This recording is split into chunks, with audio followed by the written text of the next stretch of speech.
নমস্কাৰ দাদা। নমস্কাৰ। ভালে আছে? ভালে আছো। শ্ৰদ্ধাৰ তৰুণ গগৈ ছাৰৰ আপুনি পুত্ৰ আছিলে। আপুনি তেওঁ কি আদৰ্শ লৈ অনুপ্ৰাণিত হৈছিলে? তেওঁ ইমান ক্ষমতা লাভ কৰাৰ পিছতো সদায় যে সহজ সৰল হৈ থাকিল। মানুহজন একেই থাকিলে। তেওঁ কেন্দ্ৰীয় মন্ত্ৰী, তেওঁ তিনিবাৰকৈ মুখ্যমন্ত্ৰী, পিছতকৈ প্ৰাক্তন মুখ্যমন্ত্ৰী।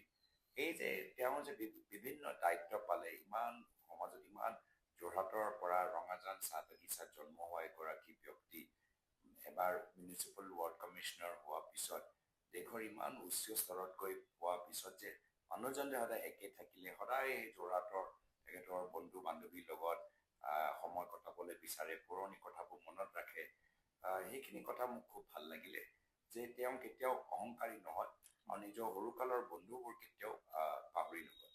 আপুনি যদি অসমৰ মুখ্যমন্ত্ৰী হয়, তেনে নৱপ্ৰজন্ম যিসকলে আপোনাক ভোট দিব, আপুনি তেখেতসকলক কি ক'ব বিচাৰিছে?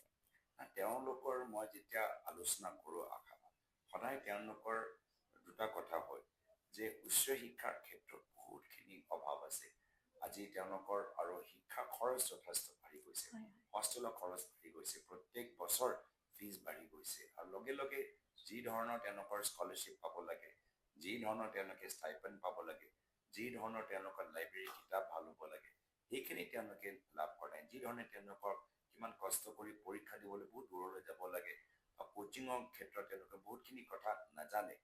মই বিচাৰোঁ যে পৰৱৰ্তী দিনত অসমৰ যুৱ সমাজ এইখিনি ক্ষেত্ৰত উচ্চ শিক্ষাৰ ক্ষেত্ৰত ভাৰতৰ প্ৰত্যেক প্ৰদেশৰ যুৱ সমাজৰ লগত যে প্ৰতিযোগিতা কৰিব পাৰে।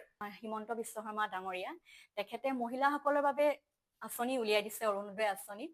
তো আপোনাৰ যদি চৰকাৰ গঠন হয়, তেনেহ'লে আপুনি এনেকুৱা কি কৰিব যাৰ কাৰণে মহিলাসকল স্বাৱলম্বী হ'ব পাৰিব?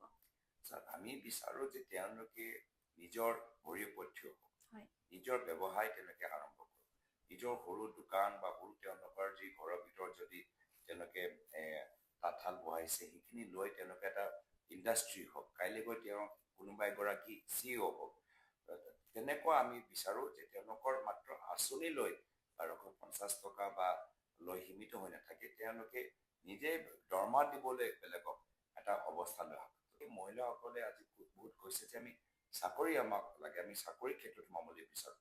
আমাৰ মেনিফেষ্টোত আমি লিখিছোঁ যে আমাৰ চৰকাৰ আহিলে প্ৰায় 40% ৰিজাৰ্ভেশ্যন আমি চৰকাৰী পদত আমি মহিলাসকলৰ বাবে দিম।